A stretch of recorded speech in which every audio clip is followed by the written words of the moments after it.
There are people around us that we meet on a daily basis, as well as sort of famous people, people who've been identified socially as being particularly adept and excellent in their performance. NLP is the bridge between either being jealous of such people or admiring them. This offers, in Tony Blair's terms, a third way.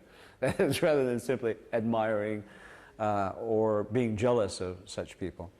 It gives you a specific set of strategies to unconsciously assimilate precisely the differences that make a difference between this genius, let's say, and an average performer in the same niche. It is an accelerated learning strategy. It's a mapping of tacit to explicit knowledge. It's a program which allows you to explore one extreme of human behavior, namely excellence. Side comment, I have been astonished since I first learned about this thing called psychology that its focus is on average performance. Bertrand Russell, I remember reading when I was 9, 10 years old, an article called On Education by Bertrand Russell, in which he proposed something that has a great deal of wisdom. The structure of the educational system, even today, 2003, is closely allied with the structure of the industrial work context.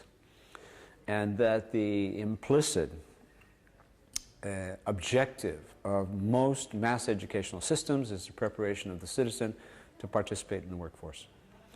I think we could do it a lot better.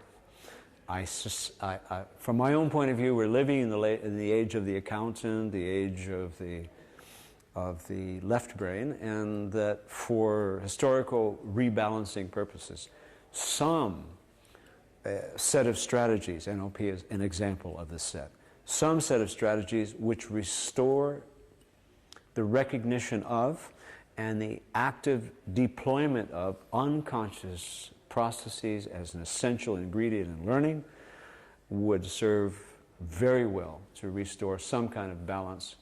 We are in an age of imbalance at this point in favor of the so-called dominant hemisphere.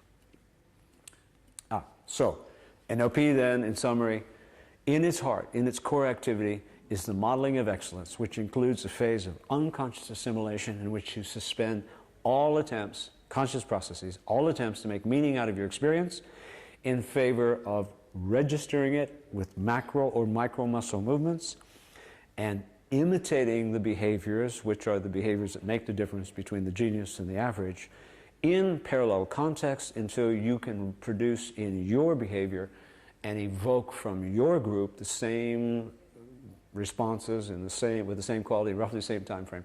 That's criteria. Until you achieve that criteria, you remain unconscious and imitative. When you achieve that criteria, then click, you switch on all these analytic competencies, all the conscious processes which you work so hard at university and other places to develop, and you go ahead and do a very powerful and challenging part of modeling, which is to find an explicit vocabulary, usually sensory grounded, in which you can code what you are now capable of doing behaviorally. So you have two data points, the model, him or herself, or the team, and your own behavior. Since you have demonstrated through imitation, you can achieve the same results in the world as your original model. Of course, NLP for 99% of the people in the world has nothing to do with what I've just described. It is the utilization of the product of this core process which I've just described. That is, the distinctions between the process of actually modeling excellence and making it explicit, and then its subsequent application after it's been packaged. People like packages.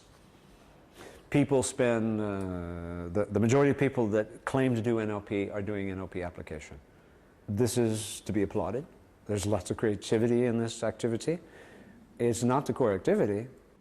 It's capitalizing or exploiting the product of the core activity.